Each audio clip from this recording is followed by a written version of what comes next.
you so much for coming. Does anyone have any other questions?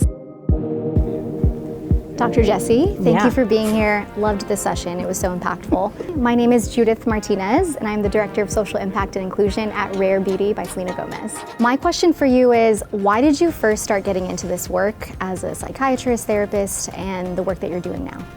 Yeah, I mean, I wish I had like a perfect answer, but I would say I was the kid that used to watch TV and do my homework in front of the TV and get yelled at for it. I could tell you more about a TV show than I could about how medications work.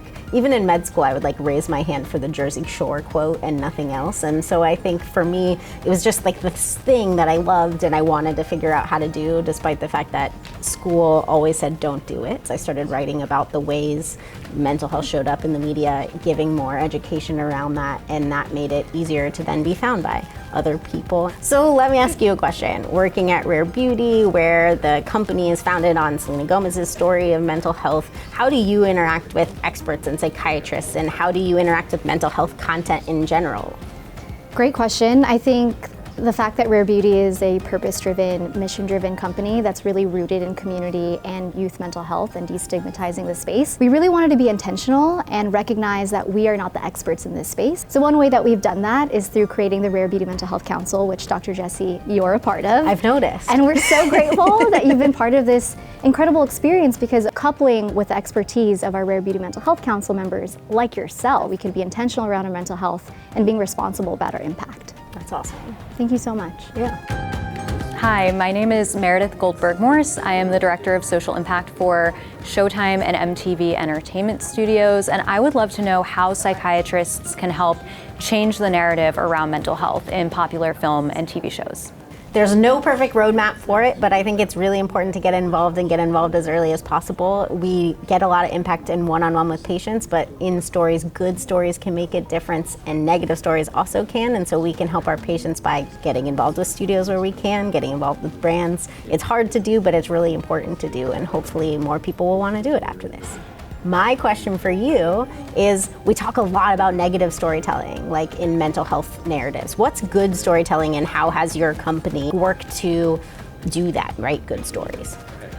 Good storytelling means showing the full mental health continuum. So if you're showing characters who are struggling, how can you also show characters who are resilient and who are healing and who are coping? And we try to incorporate that into all of our content by working with experts who can help us understand how to showcase productive and healthy coping mechanisms and mental health actions in our shows and content.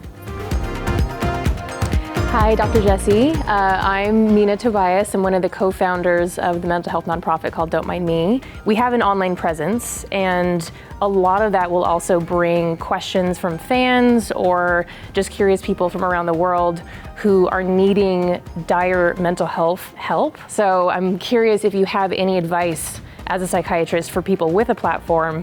How do you respond to people reaching out who are in a very rough place? I would say no resources, no good resources, and point people towards them. No crisis numbers too. And then I would just say, like, you're not the doctor. Like, take an awareness of that and respond in that way, and know that you're not actually treating them, and your job is just to help where you can and be somebody that they can rely on for those resources. So reach out to experts and learn that stuff too where you can. How have you been able to, interact with mental health content as an influencer, but also kind of deal with all of that yourself?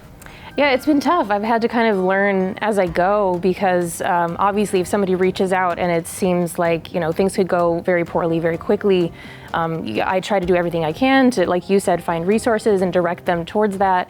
I also give a boundary where I'm not responding as me myself, I'm responding as like the team at Don't Mind Me, so that there's also not that maybe personal relationship that might be unhealthy. I'm still trying to figure out that boundary, but I think that boundary is exactly what is needed, so I'm still figuring it out as I go. Hello, and thank you so much for that talk. I really enjoyed it. I'm Mädchen Amick, and I am one of the co-founders of Don't Mind Me Foundation, founded by our family, trying to make a difference in mental health. When you're doing roles that might be challenging your mental health, or they have something to do with your family, how do you manage your own mental health in the context of your work? Well, I would say our lived experience with our family, with my son getting a mental health diagnosis in his sophomore year of college, The silver lining is it brought our family to our own mental health, which I don't know if I would have ever gotten to unless this had happened. So wanting to be the best mom for my son brought me to my own therapy. And then it showed me, oh, this is something I actually need to maintain for myself. And it's been a great tool that I use now in my career and showing up and being the best person in my family. What about you, Dr. Jessi? What do you do to manage your own mental health? That's a good question. I'm a big proponent of therapy too. I go every week. I think sometimes we say that our jobs don't affect us and we try really hard to just care about other people and show up for other people, but our jobs are hard and we hear really hard stuff, and it's really important to take that time for ourselves too. Well, thank you for this. Absolutely. Thanks for having me. Of course. Thank you so much for coming. That's it for questions.